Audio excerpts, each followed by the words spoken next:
Hello everyone, my name is Mohit Swami और आप सभी का मेरे यूट्यूब चैनल एमएस लो में स्वागत है। आज की इस वीडियो में हम क्रिमिनल लॉ का बहुत ही ज्यादा इंपॉर्टेंट टॉपिक कल्पेबल होमिसाइड समझेंगे। तो चलिए स्टार्ट करते हैं। भारतीय न्याय संहिता के सेक्शन 100 में कल्पेबल होमिसाइड को डिफाइन किया गया है। जब कोई व्यक्ति किसी दूसरे व्यक्ति की डेथ का कारण बनता है और उसके पास डेथ करने का इंटेंशन हो या फिर ऐसी बॉडीली इंजरी देने का इंटेंशन हो जो डेथ कोज कर सकती हो, या फिर उसके पास नॉलेज हो कि उसका एक्ट डेथ का कारण बन सकता है, तो ऐसे ऑफेंसेस को कल्पेबल होमिसाइड कहते हैं।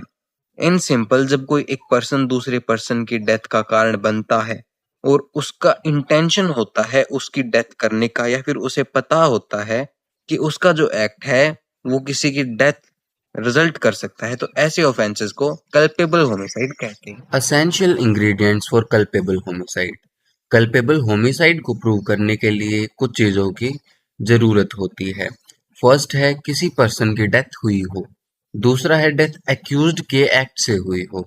थर्ड है जो एक्यूज्ड है उसका इंटेंशन होना चाहिए किसी की डेथ को कोज करने का, या फिर उसका ऐसा इंटेंशन होना चाहिए कि सामने वाले को ऐसी इंजरी दी जाए जिससे उसकी डेथ ऑलमोस्ट हो जाए, या फिर एक्यूज्ड को नॉलेज होगी उसके एक्ट के कारण किसी की डेथ हो सकती है, तो ऐसे डेथ केसेस को कल्पेबल होमिसाइड कंसीडर किया जाता है।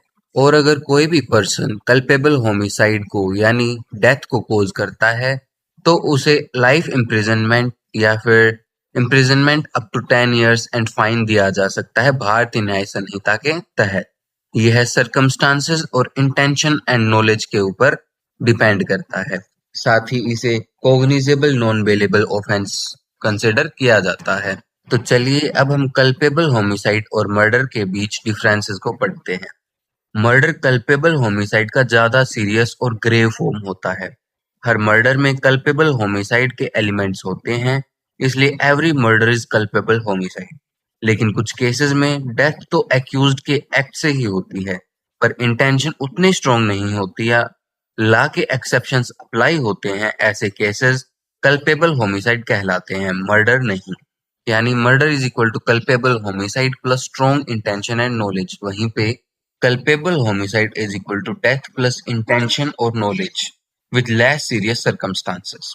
लॉ का एक फेमस प्रिंसिपल है जो कहता है कि all murders are culpable homicide but all culpable homicides are not murder। For example, मान लो ए ने प्लानिंग करके बी को गोली मार दी और बी की डेथ हो गई, यह मर्डर है। लेकिन ए और बी का अचानक झगड़ा हो गया और गुस्से में ए ने एक डंडा मारा जिससे बी की डेथ हो गई। यह culpable homicide not amounting to murder हो सके।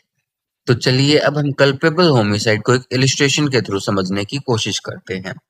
ए एक गड्ढा यानी पिट खोदता है और उसके ऊपर लकड़ी और घास रख देता है ताकि वो नॉर्मल जमीन जैसा लगे। ए का मकसद या तो किसी की मौत करना है या उसे पता है कि इससे किसी की मौत हो सकती है।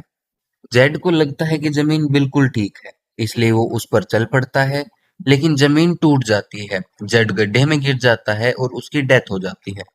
क्योंकि ए ने जानबूझकर ऐसा ट्रैप बनाया था और उसे पता था कि इससे किसी की मौत हो सकती है, डेथ हो सकती है, इसलिए ए ने कल्पेबल होमिसाइड के ऑफेंस को कमिट किया है। इसी के साथ आज का सेशन कंप्लीट होता है। वीडियो यूजफुल लगा हो तो लाइक, शेयर और सब्सक्राइब करें। एम एस लो मिलते हैं एक और नेक्स्ट यूजफुल वीडियो में। Thanks for watching.